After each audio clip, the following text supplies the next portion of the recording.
تعلیم سے ان کو نکالا اور ان کو کیا کیا؟ پروموشن کیے. اور کیا پروموشن کی؟ تحصیلدار بنایا. کیا بنایا؟ تحصیلدار. اور اس کے بعد تحصیلداری نہیں بلکہ 1863 عیسوی میں ڈپٹی سیکریٹری بنایا. ڈپٹی سیکریٹری بنایا. اور مختلف جگہوں میں رہ کر وہ 1868 عیسوی میں 1868 میں جالون پہنچے. ٹھیک ہے، جالون. یہ وہ زمانہ ہے کہ ان کے بچے، یعنی کون بچے تھے ان کے؟ 2 لڑکیاں اور 1 لڑکا. 2 لڑکیاں تھیں ان کی اور 1 لڑکا تھا. تعلیم پانے کی عمر کو پہنچ چکے تھے، وہ اب بڑے ہو چکے تھے. ان کو اب تعلیم، ان کو مطلب وہ تعلیم حاصل کرنے کے عمر کو آ گئے تھے.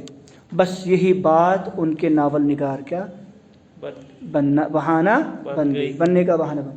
بس وہ اپنے بچوں کو کے لیے جو ہے کتابیں ڈھونڈ رہے تھے کہ کوئی ان کی اردو میں کتاب ملے جو ان کے لیول کی ہو، جو ان کو اچھی کتاب، جو ان کو اخلاق سکھائے اور جو حقیقت پر مبنی ہو، جو صحیح، جو ریالٹی ہے، جو حقیقی دنیا ہے اس پر وہ نہیں خیالوں کی دنیا کی کہانیاں ہوں، جنوں پوی دیریوں کی نہیں.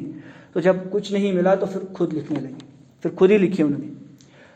اس وقت تک مولوی نذیر احمد نے کوئی مستقل کتاب تصنیف نہیں کی تھی.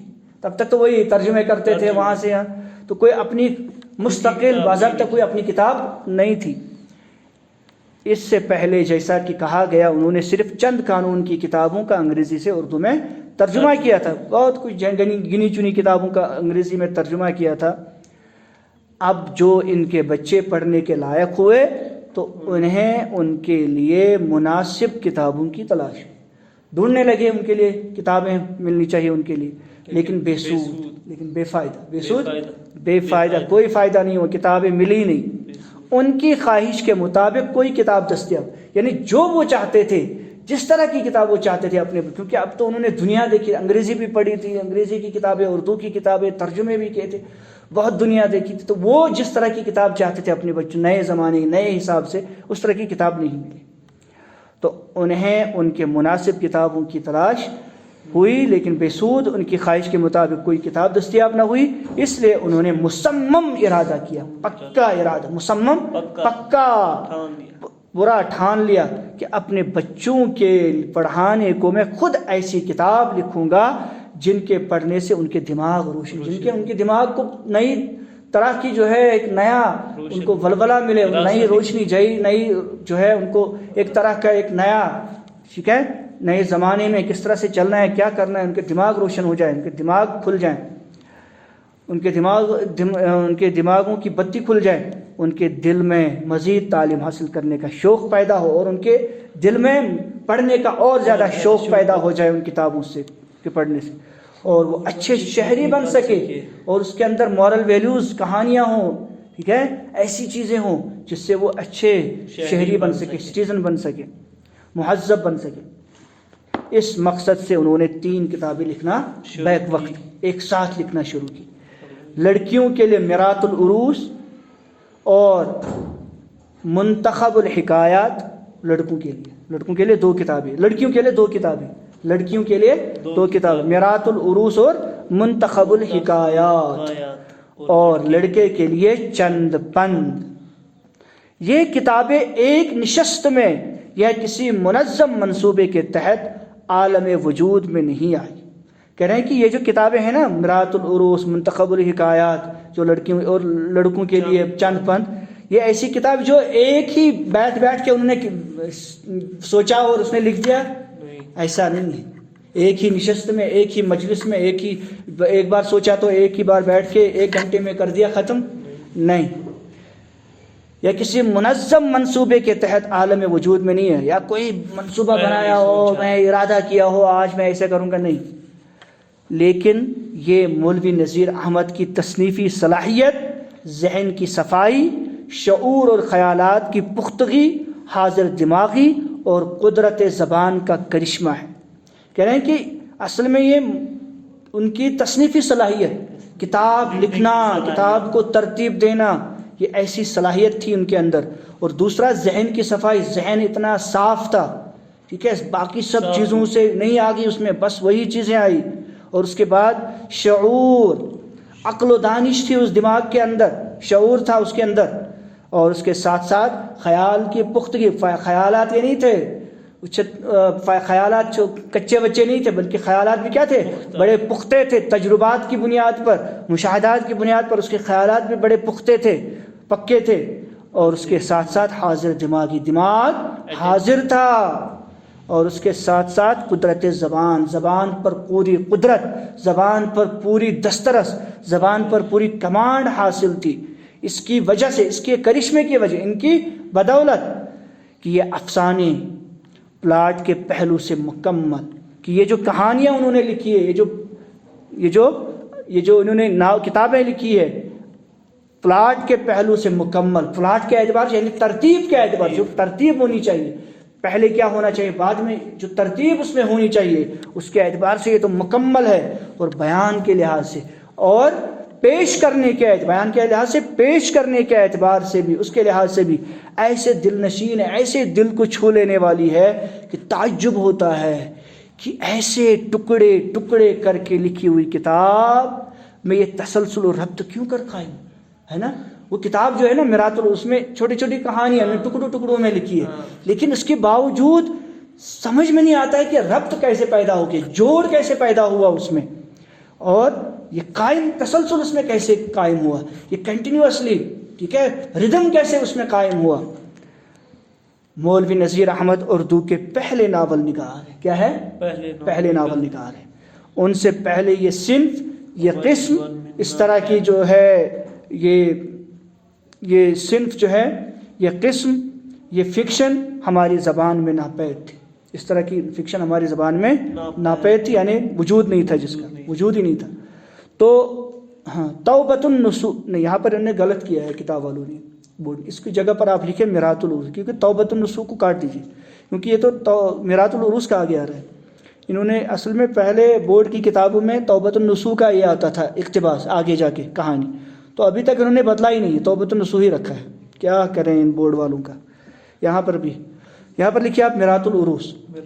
میرات العروس کی بعض خصوصیات بہت اہم ہیں، اس میں کردار نگاری اپنے پورے کمال پر ہے، یعنی کردار نگاری، یعنی جو کریکٹرز ہیں وہ بڑے بہترین کمال درجے کے ہیں، اشخاص قصہ میں سے، اور جو قصے کی شخصیات ہے، جو اس میں قصے میں جو کام کرنے والے لوگ ہیں، میں ہر ایک فرد کا کردار بڑی چابک دستی سے بتدریج مکمل کیا گیا ہے، اور ہر ایک فرد، ہر ایک کا جو کردار ہے، اس کے جو کریکٹر ہے، اس کا جو کام ہے، وہ بڑی چابک دستی، بڑے بہترین انداز ہے۔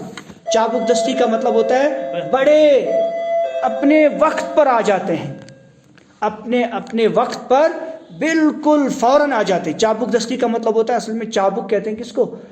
جو گھوڑے کو مارتے ہیں دستی ہاتھ سے، اس سے کیا ہوتا ہے؟ گھوڑا اڑیل مار دیتا ہے اور جلدی چلتا ہے۔ اسی طرح سے ان کی یہاں کہانی میں چابک دستی، یعنی بڑے بہترین انداز سے ان کا استعمال کرتے ہیں، کن کا؟ کرداروں کا، بتدریج، سٹیپ بائی سٹیپ۔ یوں تو سب کردار ہی اہم ہیں، اصل میں تو سبھی کردار اہم ہیں، لیکن ان میں سے 3 خاص طور پر قابل ذکر ہے، اور یہ کون ہے؟ یہ نسو نہیں، نسو کاٹ دیجئے، یہ توبۃ النسوء کا نہیں ہے، نسو کی جگہ پہ آپ لکھیے مزاج دار، مزاج دار۔ کلیم کی جگہ پہ لکھیے حجن، ہائی جیم نون، حجن۔ اور مرزا طاہر دار بیگ کی جگہ پہ لکھیے گا زلفن،